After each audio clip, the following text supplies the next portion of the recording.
Hello, everybody, and welcome. And thanks so much for joining us for today's event, Getting Started with Adobe Acrobat Sign. My name is Jeff Anderson, and I'll be the producer and host of this webinar. Audio for this session should be broadcasting for you via voice over IP. So according to the instructions at the top of your screen, please make sure your computer speakers are turned on and that the volume is turned up and that the speaker icon at the top of the Adobe Connect room is green, indicating that it is enabled. Our session is scheduled to run for approximately 1 hour, and it is being recorded for future on-demand viewing.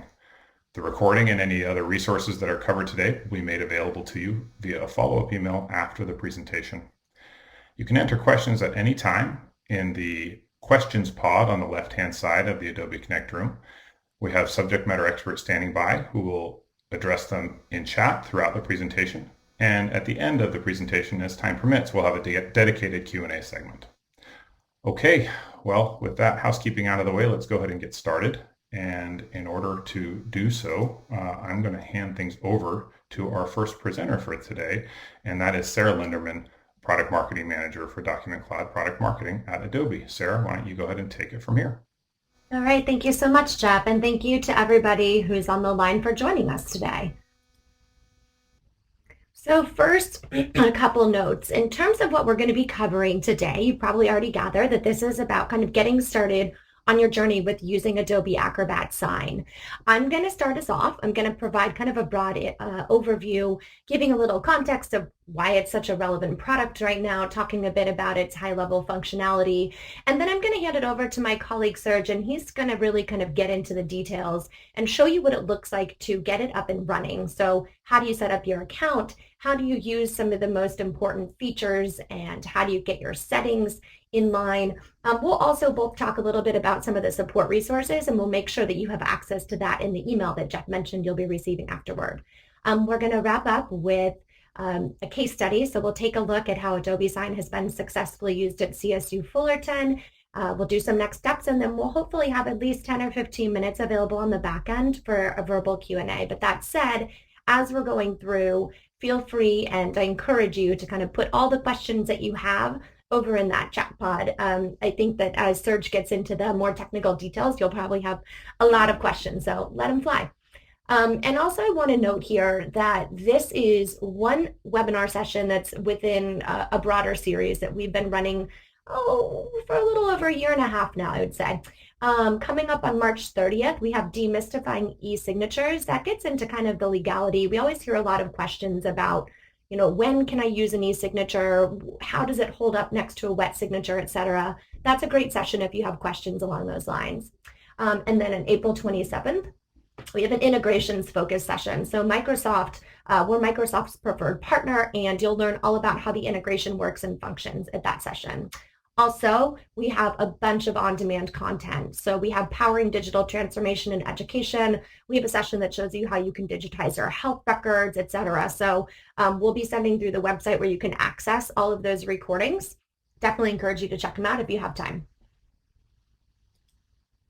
All right, before I start into the content, always like to do a poll just to kind of have an understanding of who's in the room with us. Let's see, we have almost 200 of you guys here. So let's see, some finance, HR, mostly IT administration, which is typically what we see. So, but it's good to see a little bit of diversity, some people from procurement, some leadership team members. That's great. Also, the second question is, why did you decide to join today, and what do you want to get out of this session? See, contract management, absolutely. I mean, contract management is one of the big contract management and procurement related workflows is certainly something that the product addresses. Improving workflows, absolutely. Sure. Procurement. Yep. I think that you'll be able to get all of this through this webinar, so you're in the right place. All right, let's get into it. Okay, this is an obvious observation that I'd like to start out with, but COVID has pretty much upended everything and the way that schools operate, institutions operate, etc. I think that it's introduced a few significant shifts in the way that schools work that are particularly notable because I think they're going to be here to stay. So let's just walk through what those look like. First, you've got new operating models. Obviously, we have hybrid workforces, we have hybrid campuses. It's creating remote access. There's a lot more need for contactless experiences. And of course, this is applicable to workflows. Up-leveled experience expectations. Since everything has gone digital, it's really kind of changing what expectations look like. And you might have seen this in your staff and your faculty, from students, from parents if you're in K-12. But people have this expectation that they can get into documents and access them anywhere, anytime. They want everything to be super seamless and easy because that's what they expect, and that's what they've experienced in all the other aspects of their life. And then finally, there's increasing document volumes, always. They just kind of continue to pile up, which means that there's more paperwork for you to track, more to manage, and more to keep secure. I was kind of like that point. 70% of people in a recent survey we did of education leadership said there is a form for everything. Absolutely. So when you switch to digital workflows, you can kind of transform all the pain points that you have experienced if you haven't made the flip to digital yet. So currently, about 80% of education workflows still involve at least some paper. And I think we can all agree that it's not very fun. It's manual, it's very time consuming. It's prone to a lot of errors because it is complex and people make little mistakes with paper. It leaves you open to security and compliance risks. And overall, it's just not a great experience. So when you switch over to paperless workflows, you kind of flip that whole equation. The workflows become automated, they become integrated, they become seamless. It makes it a lot easier for anyone who's involved in the admin process to track and manage the workflows. It increases security, it improves compliance, and for everybody who's involved, from staff to faculty to teachers, students, parents, it's quick, it's easy, and it's a lot more accessible. I always like to put some numbers behind that. Of course, everyone likes to see some proof points. So let's talk about some of those quantifiable benefits. On average, we've seen that there's about a 30% increase in transaction speed for any workflow that has Adobe Sign implemented, and about a 25% improvement in compliance, which is great, and an 85% reduction in errors, which I think is my favorite statistic out there. You save about 1.5 labor hours and $6 per document signed. And I feel like sometimes that $6 figure, people are like, that seems very high, but you have to consider all of the costs that go into this. So there's the obvious cost of paper and printing. There is the cost of machine upkeep and faxes and copy machines, printers, all of that. So when you do add it all up, it adds up pretty quickly. So when you get rid of all those things, it obviously provides a lot of savings for you. All right, so how does Adobe Sign work? I know that there's probably going to be different levels of familiarity with the solution on this call. What capabilities do we have? So obviously, with Adobe Sign, you can really quickly turn paper or Microsoft Office documents or PDFs into fillable, signable forms. And then, you know, the primary advantage is that you can send them out for e-signature with just a single click. Recipients can sign them from anywhere using a web browser. They do not need to have an Adobe account or a sign-on or anything. They can open it from any phone device, etc. And all the documents that are sent and received are protected with very strict security measures. And then you can access and track and manage them on the back end in real time. And then finally, I would just note that Adobe Sign is built to integrate with other key systems that you likely have in place on your campus, which makes implementation more turnkey, and it reduces the burden of learning a new system on your staff, because they can access Sign from within applications that they're already using every day. So there's not a huge hurdle to kind of get used to something new. All right, so where do you use it? Pretty much everywhere. Think about all the workflows that your school deals with. You've got in operations, I know that there were a lot of people on this call that, you know, mentioned procurement and contract management, vendor agreements, POs. There were a handful of people, I think, from the HR function. So obviously, you know how significant it is to do staff onboarding process or leave management, budgeting, expenses. And then on the other side of the house, there's all the student-facing forms and workflows that you encounter. Health and immunization records, IEP forms if you're in K-12, transcript and housing and course management forms or anyone who's in the higher education space. Really, in all these cases, it's simple. Using paper-based form, using wet signatures requires tons of time. It's a lot of cross coordination between departments and individuals. Literally requires legwork, right, to get back and forth to campus. And when you go paperless, you just remove all of those pain points all across the campus. Obviously, there are a lot of other products besides Adobe Sign out in the market. So why Adobe Sign? Well, there are about 6 aspects that we like to point out. The first one is that it's really easy to use. We're always innovating it, we're always updating it, always trying to keep it light and simple. And I'm hoping that when I hand it over to Serge and he does the demo, this will really bring that ease and the user experience to life. The second is that it's part of the Acrobat family of solutions. So it's going to deliver superior PDF technology that really supports deep document manipulation and collaboration. And that's amplified by the range of APIs that we offer, which can help you automate every part of your document workflows. And I know that when we had that introductory poll, a lot of people just said, that's what you want to do. You want to streamline, you want to simplify those. So as much automation as possible, that's what we want to help you do. As I've noted previously, Sign is also designed to integrate really seamlessly with other IT systems. If your school does work with any Microsoft system, which many do, Adobe Sign is particularly amazing because we're Microsoft's preferred e-signature solution.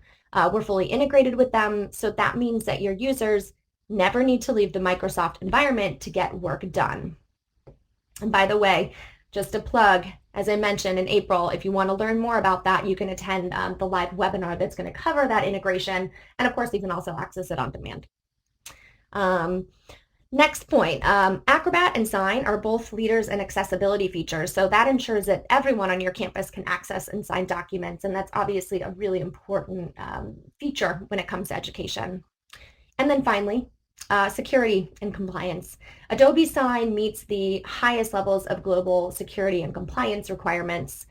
We're using the same technologies, same security engineering processes that are relied on by financial institutions, governments, and relevant to you, educational institutions all around the world.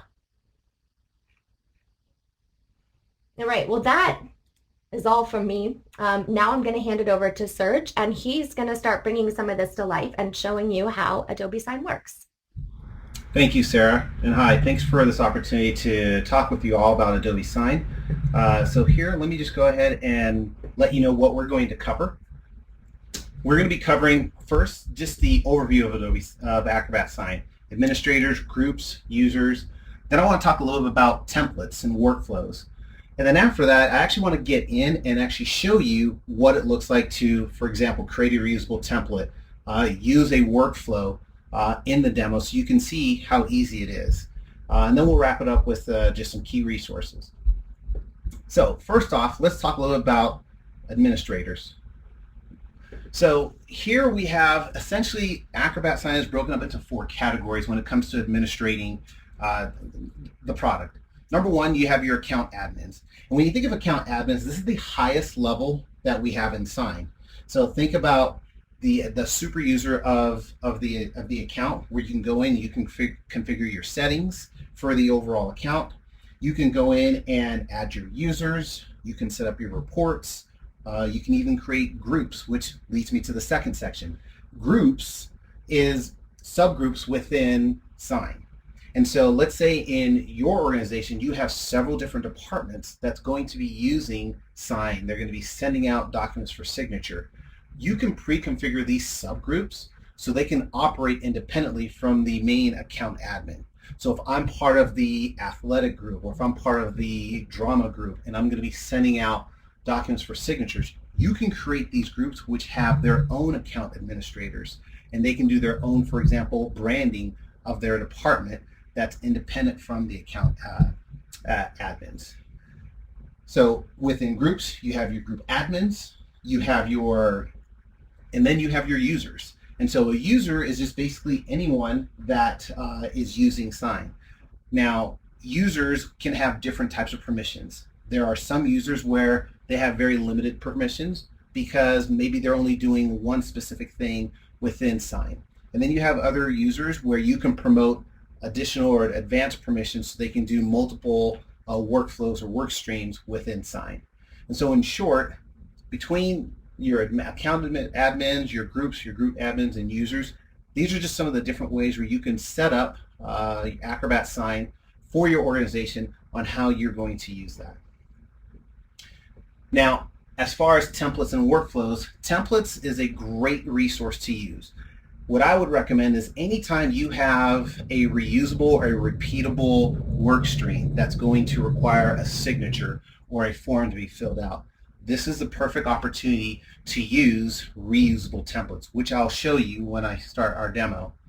But basically, reusable templates is a way for Acrobat Sign to take a document that's commonly used and send it out for signature.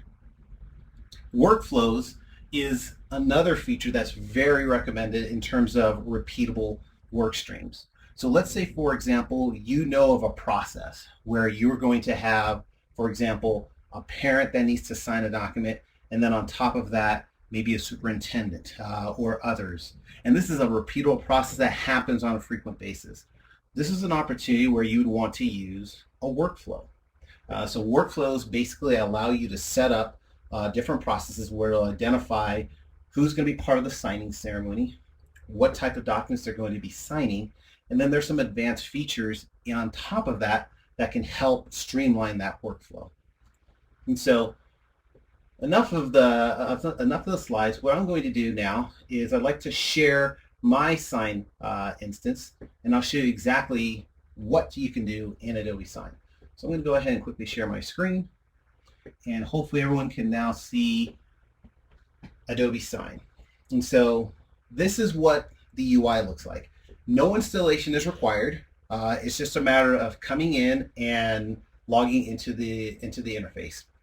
And so here you have your home screen, and on your home screen you have different items that are available to you. On this main section here you have requests for signatures, where you would start the signing ceremony, or you can start from a library. And I'll go through and identify like why you would start from a library, whether if you're starting from a library of templates or if you want to start from a library of workflows that you have pre-configured. Down below here, if you have documents that you need to sign yourself, you can do that within Acrobat Sign. We also have the ability to take a lot of your documents that can be published as a web form. So think of maybe a permission slip or a sign-up form that you need a signature on. This would be a perfect opportunity of using a web form. We also have send in bulk. So again, going back to the permission slip example, if you have a lot of parents that you need to send a permission slip to, you can use our send in bulk feature, or otherwise known as MegaSign, that will send all these permission slips to individual recipients for them to sign, and it's using one template. Over here, I'll show you how we create a reusable template, but again, this is where you'd come in for any of those repeatable type of documents that you have. This is where you'd create reusable templates. You have a library of those to just quickly use. And then these last two areas, managing your agreements and enhancing your account, this is where you would actually go in and set your permissions, or you'd go and look at the documents that are outstanding or out for signature and so forth. Right above on top, these are the same shortcuts. Sending is the same as requesting for signature, and managing reports and account settings. Same thing as what you would have down here. And so I'm going to go over to account, and then this is where an account administrator would be. Now, if I'm ready to add users, this is where I would come in and set this up. So I'd start adding users to my instance, and that could be done just by clicking on this plus button. Now, depending on the license that you purchase, there are two different ways of managing users. One way is using the admin console, which I'm not showing here, but I just want to make that apparent that we do have something called the admin console where you can manage and add users, or you can come directly into Acrobat Sign and manage your users here. So let's say I want to create a new user, and let's say my users, I'm going to actually put in my email address here, and you're going to see a warning, and I want to do that intentionally because anytime you get something where you're adding a user and you get this warning, what that most likely will be is that this individual already exists in the system. So if I were to click save, I'm going to get this warning saying this user already exists in this system or in a signed agreement. And so if I were to, so that's just something to be aware of. Now, if I were to use maybe a fake email, and so I'll go ahead and just put in just a fake email. Here, I should not get that warning. It'll actually create that user right for me directly. And then this will give me a list of all the different individuals that are part of this account. So again, when you're adding users, if you get that warning message, most likely it's because they already have an account from a previous a role to begin with, or they may have an account within your organization. Groups. This is where you can come in and start adding some of the different groups. So let's say I have a new group that I want to add. Let's say it's speech and debate. So I can come in and add my groups, and this will add this group automatically into Acrobat Sign. And then from here, what you'll notice right on the top is I can go to their group settings, I can edit the group name. If I made a mistake, I can delete this group and it will be removed. But let's just go ahead and let's look at the group settings. So the group settings for this particular group, and here it will be denoted as sports, automatically will identify that this is the sports group, and then you can come in and override all the settings for the sports group that's independent from the main account.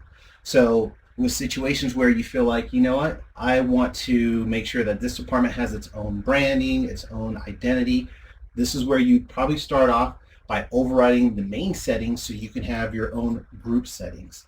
And then what you'll notice down below is there are a lot of different features and functionalities within this group setting.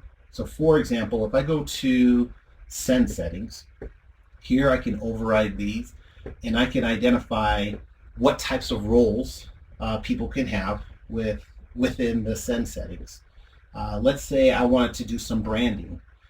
If I go down to the email settings, what I can do is I can upload a specific logo, and then so when this group particularly sends out an agreement, it'll have that logo rather than the main account logo.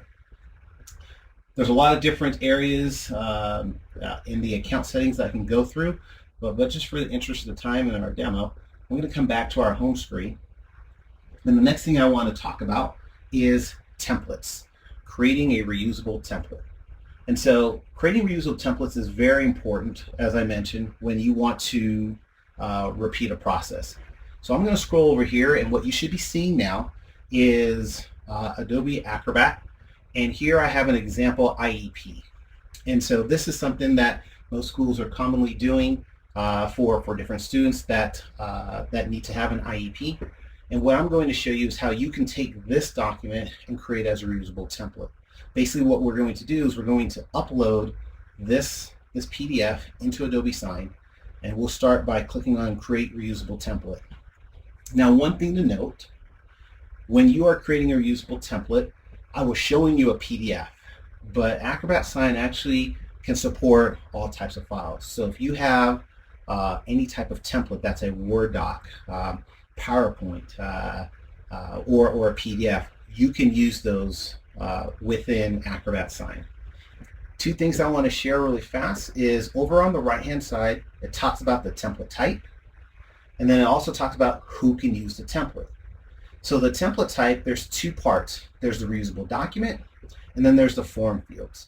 Typically I always use both, but just to quickly articulate what document and form fields are, the document is just the document itself. So if I want this document without any form fields to be used within Acrobat Sign, I would select this as the template type. Now what you'll see is when I'm in this template, I'm going to be adding some form fields to it where I want my signature and where I want my text. And that's where this form field can be reusable. So a perfect example for this would be maybe a permission slip where the only thing that changes on the document is the location of the field trip, but maybe everything else as far as the permission that's required to attend to this field trip is the same. So form field layers would be perfectly useful here. I'm going to select both. And then down here, this is where we previously talked about the different users. So if you are in your account and you're the only one that needs to use this template, obviously you'd only select only me. But if you want this template to be used for multiple people within your group, here you can click on this drop down and identify which users in the group need to use this template. And then obviously we have our anyone within this organization that can use this group. I've already created this template, and so what I'm going to do is I'm going to my template section, and right up here I'm just going to search for IEP, and that's going to bring up my IEP. And I'm going to click on the edit button, and this is what it looks like. So there's a couple things here that I want to share. So first, on the left hand side where you see field templates, if I were to click on this drop down and I select field templates, I have a lot of different form fields that I can leverage. And what this would do is this would overlay these different form fields automatically on this particular template. Secondly, if you look all the way on the right, this is our template properties. So over here, this is going to identify the name of the template, who has access to it. Then I have my recipients. So here, when you're creating a reusable template, I can add multiple participants or just keep with, or have the ones that are selected here. And in this example, I'm going to have two different participants. Here I have my signature field. And so a signature field is very easy to set up. All you do is just drag and drop. And you can just resize the signature field to your liking, and that's it. So adding signature fields onto a document is very simple. And one thing I want to express here is you'll notice that these fields are in different colors. Well, they represent something. So number one, if I double click on the signature field, and here it identifies who the signature field is assigned to, I can change that and say I want this signature field to be assigned to my second participant. And by doing so, you'll notice that the field color changes automatically. I can also change the type of field. So if I made a mistake and I meant to put an initial field rather than a signature field, I can select this, and this is going to automatically convert this field from a signature field into an initials field. And then we have some additional functions and settings here. I won't get into that, but it's very flexible. You can do so many things with Sign, but I want to keep it simple. So I'm going to go ahead and remove this because I'm not going to use this field. These are other fields that you can use. There's stamps, signature blocks, and then over here, the signer info field. So here's an example of two different signer info fields. What this means is, let's say for example for a name, when I sign this document, the recipient's full name will appear right in this full name field. You can also have the date populate, and so when I sign this document, the date field will automatically populate on the day that this document was signed. And you'll see that when I run this demo. Over here we have some data fields. So I'm going to scroll back up, and this is an example of a data field. And I'm going to come back to this when we talk about workflows. But data fields are custom fields. So this one happens to be a text input field. And again, it's just a matter of dragging and dropping the field onto the document itself. And so if I double click on this, here I've labeled this field child name because this is where I want to put the child or the student's name. This identifies, who's the participant. So this is going to go to my first participant. And then here it identifies my field type, the value, and a lot of different things. I can make this read only, which will basically mean that no one can update this field or leave it as is, where this can be updated by the first participant. I'm going to go ahead and get rid of this. Down below we have some additional fields. Actually, let me quickly come back to data fields. So we have drop downs, check boxes, radio buttons, images, and then down below we have some additional fields to your liking. So if you need to attach a file to this document, you can do that, and this will allow you to attach files. Or you can have hyperlinks, and then we have transaction fields. But for the most part, in this particular example, what I'm going to do is I'm going to create this reusable template. It's going to have a field for the student, and then two sections where the first participant will sign and have their name and date populated, and then the second participant as well. So now let's move over to workflows. So a workflow is, again, when you have predefined steps in a signing ceremony. So let me click on account, and then I'm going to collapse this, and here are my workflows. So I'm going to click on workflows, and I'm going to select IEP meeting and open this up. So now there are 6 parts to this workflow. The first part is just the instructions. And so when I'm done showing you how this is built, we're actually going to go through and run this workflow. But let's say I'm an administrator who my responsibility is just to send out IEP agreements. Well, this first part where it says workflow info, this is going to describe what this workflow is, and then this has some instructions to the sender. And so here for this very first workflow, I only need the student's name. So I'm going to update. So I don't need to follow these 2 steps, but whatever instructions are needed for the sender, this is what would be specified here. And then you can identify which group needs to use this workflow. Then secondly, the agreement info. So this is what the recipients will see once they receive this agreement. So this is the name of the agreement. This is the message that, again, everyone will see. If we want to password protect this agreement, optional. One thing that you'd have to do is you'd have to make sure that you have sent over that password to the individual so they can unlock the document. We can also set a deadline. So if I need this to be completed in a specific amount of days, we can set a deadline. And then here, if you need your sender to make some additional changes to the documents, we can check this box right here to allow for that. Down below here, I can copy people on this workflow, and that's for pretty much what the agreement info allows you to do. Next is the recipients.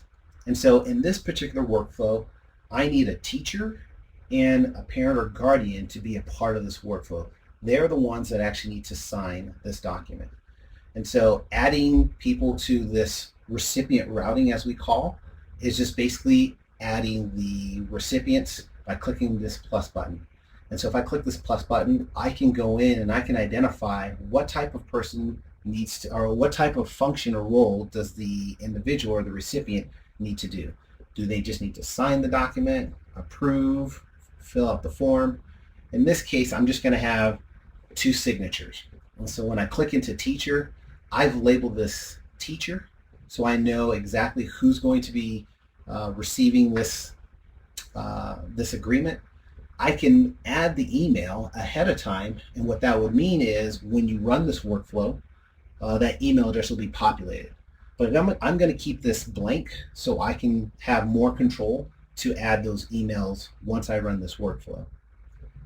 It identifies that this is a signer, it's a required field, they can edit, and then by default we use email to authenticate and to sign. So in other words, when I receive an agreement, it's going to come to my email address as my first level of authentication.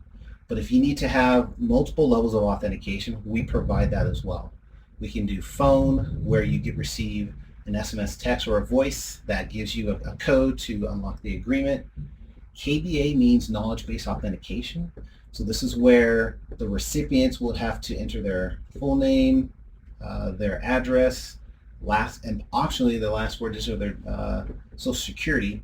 And Adobe partners with LexisNexis to identify questions that are within LexisNexis's database that only the signer would know. So, for example, if I lived in a certain place 5 years ago that's publicly accessible, this is where the KBA or the knowledge-based authentication questions would come in, and I would answer those questions. What you'll see is the parent same thing. And again, we can go through and add different configurations for each of the recipients. I'm going to jump over to emails now. And so emails is basically allowing you to identify just notifications. So if you want notifications to be sent when the agreement starts and when it's declined or when it's signed, this is where you would add those checkboxes to indicate when the sender or the recipient or those who are CC'd should receive those notifications.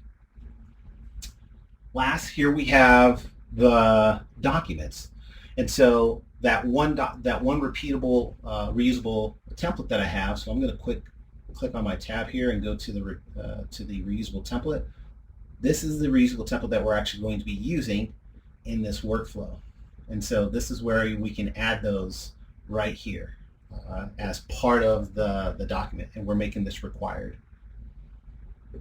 This last part, this is optional, but it's really nice to have. So what I'm doing here is I'm giving the sender the ability to enter in the student's name, which will map directly to this template. And so by entering in the student's name, it's going to automatically populate this template for you with their name, saving you an extra step. So let me go ahead and close this out. And we are now going to run a workflow. So I'm going to go back to my home screen, and I'm going to click on Start from Library. And I want to select Workflows. And so here are my workflows. So again, I'm now taking the perspective of just the administrator at the organization. And here are my instructions that I have here. I'm just going to go ahead and start filling this out. So this is what a signed ceremony would look like when you are sending the documents. First thing I need to do is I need to type in the email address for the teacher. So here's the teacher's email address.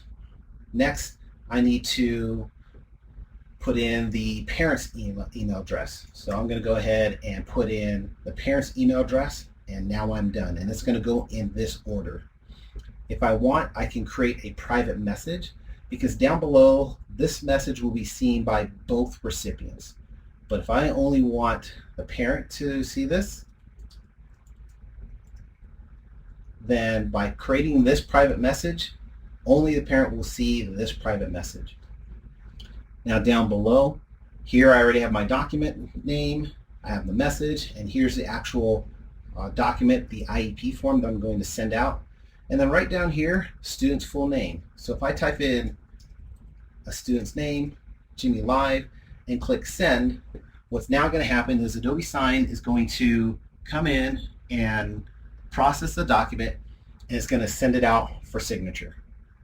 So now that this is being sent out for signature, I'm going to go over to my iPad, and there it is. So here, this is my iPad. Here's the document that just came in, so I'm going to go ahead and open this up, and we're going to sign. And so here it is. I'm going to click review, and this is going to open up in a browser. And so we'll let that open up. And while this is opening up, the user can basically come in, and whether if they're on a phone, tablet, or on their desktop, this is what it's going to look like. Now, one thing I want to show you is over to the left-hand side, you're going to see this options section. So if I click on options, I have the option to decline. And the reason why we provide that is we want to make sure that there is intent on all of the documents that are being sent out. If I want to print, sign, and upload the documents, if I want to do it old school, I can have that functionality available to me as well. But to keep things simple, here's Jimmy's name that was typed in. And what obviously you can see, if I want to populate this entire document with information, I certainly can. But what I'm going to do is I'm going to scroll down, and again, I'm playing the role as a teacher. I'm going to go ahead and sign by clicking, and I've already used this account. So for those who have Sign, they'll automatically see their signature. If they don't have a Sign account, if they're brand new, it will just look similar to this, where I can draw my name. So I can draw my name. If I want to type my name, I can come in and type in my name. We'll say Ann Law. And if I have a copy of a wet signature, I can go over to my images and upload a wet signature to my to the screen here, and it'll use that as my signature. I'm just going to keep it simple. I'm going to type my name in. I'll click apply, and I'm going to click finish, and then I'm going to tap to sign. And so that's what the user experience is for those who are receiving agreements from Acrobat Sign. Now it's going to go to one more individual. And here on this screen, if I want to, I can download a copy of what I just signed. And it'll only show my signature since I'm the one that signed it. But rest assured, when the signing ceremony is complete, everyone will have an opportunity to actually sign and see a copy of all the executed agreements. So here's the next signer. So I'll go ahead and click review and sign. And then what we'll see automatically is here's Jimmy's name. If we come scroll down below, here's Ann Laws. And one thing I want to stress here is these are questions that people typically ask. When a signature is applied, do we timestamp it? And do we put a date? And we certainly do. And so now that I have Ann's signature, I'll go ahead and put in my signature. And again, if I already have an account, this will automatically populate. If I am brand new, then I can just come in here and I can either type in my signature, apply that, and then I'm done. And so that's what the signing ceremony looks like in Acrobat Sign. Now to quickly conclude, I want to just go over to our Manage section, and this is where we can manage all the completed agreements. Here we have agreements that are in progress, ones that I need to sign, but here's the agreement that we just signed, and here it gives me a snapshot of who actually signed those documents. And the thing that's most important for all agreements is our audit trail. So I'm going to open that up in Acrobat, and what the audit trail allows you to do is it allows you to certify or to see that this signing ceremony has been certified by Adobe. What that means is no one outside of this signing ceremony has tampered with this document. It gives you a history of who signed the document, when, and if we want to actually put an IP address, we can add that as well. So you can have even more or greater security as to who was part of the signing ceremony for this particular agreement. And that is Adobe Sign. And so I am now going to turn the time back over to Sarah to conclude our section and for next steps. Thank you so much. That was excellent. Hopefully you guys have learned a lot about kind of getting everything set up and a lot of the features that you would be able to take advantage of. So before we move into kind of the wrap-up section of this session, I'm just going to take us through one quick case study so you can see in action how one university has been able to successfully use Sign to make a big impact. All right, so let's talk specifically about Cal State Fullerton. Adobe Sign and Adobe Acrobat have been super critical to the digital transformation journey that they're on because they do form the backbone of the paperless workflow system that the university has built. Departments all across their campus, including HR, student health, the counseling center, and some of the academic departments like the College of Comms are using the digital workflows. They're actually processing up to 4,000 documents through Adobe Sign per month, and I'm guessing that that's probably even higher now. There's a lot of payoffs coming from this. Automating student forms has made it really easy for students to take care of simple tasks like adding or withdrawing from classes, changing their major or minor, requesting a leave of absence. And the automation also saves the university hours of staff time, which is obviously super important. And they've reduced their paper consumption by 50%. So that contributes to their sustainability efforts that they have in place. One specific case that I want to talk about is the Titan card registration. So taking everything digital, that's obviously been a theme for the pandemic, right? And it was something that a lot of universities have just simply been forced to do because people aren't on campus. So Titan card is the student ID for the university. It serves as their debit card, library card, access key, meal tickets, important thing for students to have. And typically those are created during the in-person orientation week, 8,000 of them, so a lot. But in 2020 and 2021, very few students have been on campus. So the school needed to figure out a way to do this remotely, and they needed it to be a very secure approach, which the government ID authentication feature in Adobe Sign does provide. Furthermore, doing it digitally was actually really easy for students. Instead of having to go to campus and then wait in a long line, students are able to just fill out this digital form to request the Titan card, submit a selfie, and then the Adobe Sign API pulls that information from the form, authenticates the photo against a government-issued ID, and voila. The cards then get printed, mailed out, and it's gone super well for the university. Actually, as the next step, the university is looking to go fully digital by actually moving the Titan cards over to student smartphone. So pretty cool story. All right, well, that is really it. I'm going to do one quick poll, wrap up, and then we'll scoot into Q&A. So topics, future webinars. If you have any ideas of specific areas related to Adobe Sign or related to Adobe Acrobat that you're interested in learning more about, feel free to drop these in here. This will stay up for a moment. I'm going to move up to just a last note about some next steps. So first of all, encourage you to explore any key support resources that we have. These will be, the links are kind of provided here on the screen, and then you'll also be able to find them in the follow-up email that we send out. But we have links to Getting Started Guide, tutorials homepage. There are some videos that you can find about creating custom workflows and templates. The search gave you a preview for that. And there's also an area of the site that's devoted to the admin use. Again, join us for future webinars. I have to plug those. So March 30th, we'll be doing demystifying e-signatures. And at the end of April, we'll be doing the integrations focus session. And then if you want more info or custom demos, contact your rep to get something set up. We're also, before we're going to wrap today, we will give you an opportunity to drop in your contact information, and somebody on our team will reach out to you if there's anything in particular that you want to follow up with us about. All right.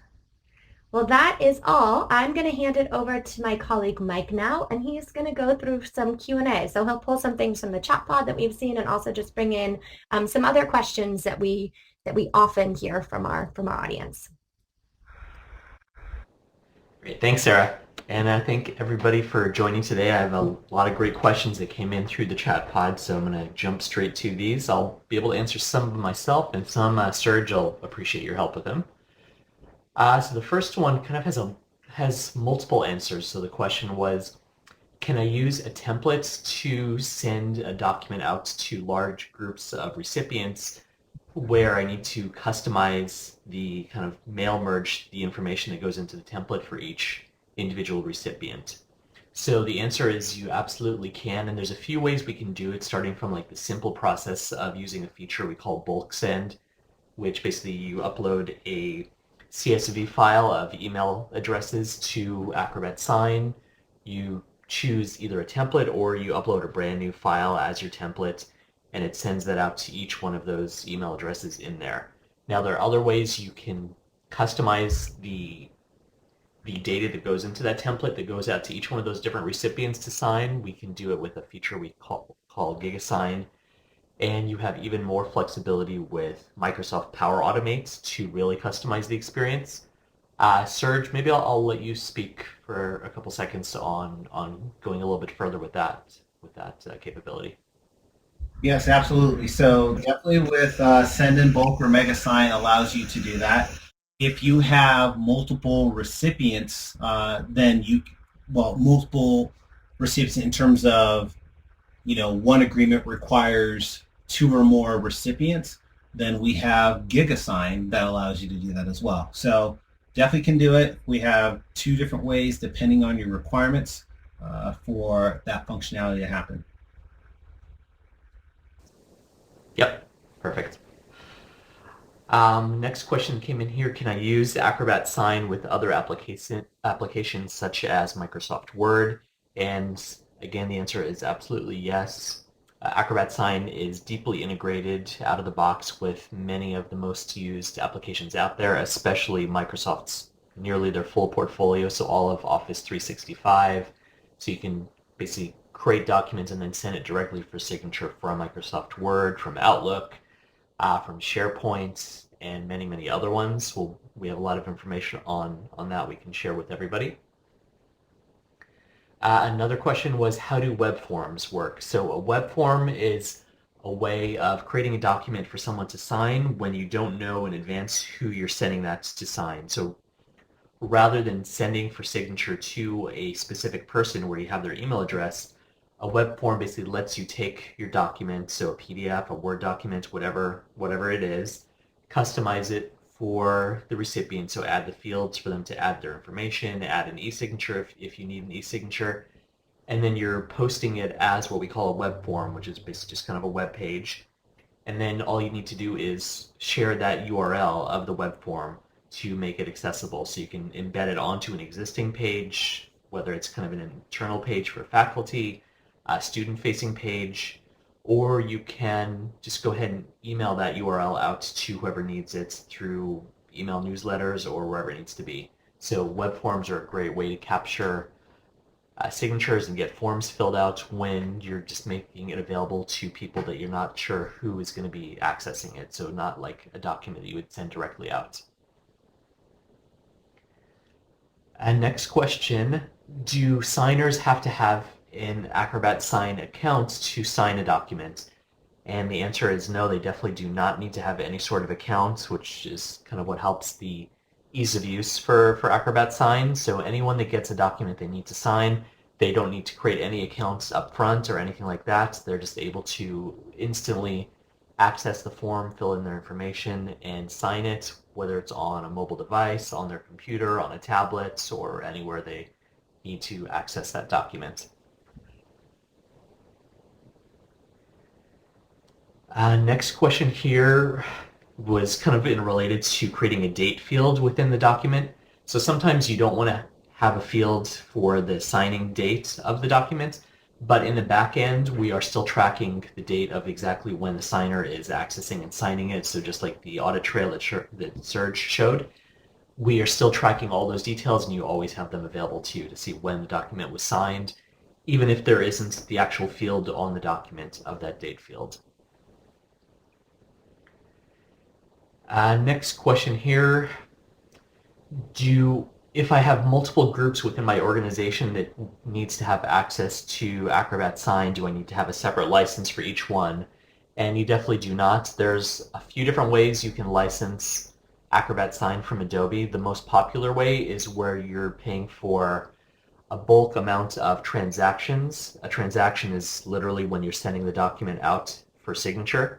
So you can purchase a bulk amount of transactions, and then you're able to provision a user account for as many users internally or externally as you want, and they'll all have pooled access to those transactions that you're subscribing to.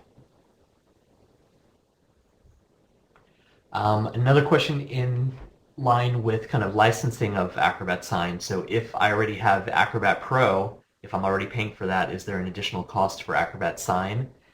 And there is an additional cost just because Acrobat Sign is a separate product that has much more comprehensive and advanced features compared to what's available in Acrobat, so there is an additional cost for it. But of course, we do have education institution discounts to keep things within your institution's budgets. This next question here, I'm going to have you, Serge, help out a little bit with.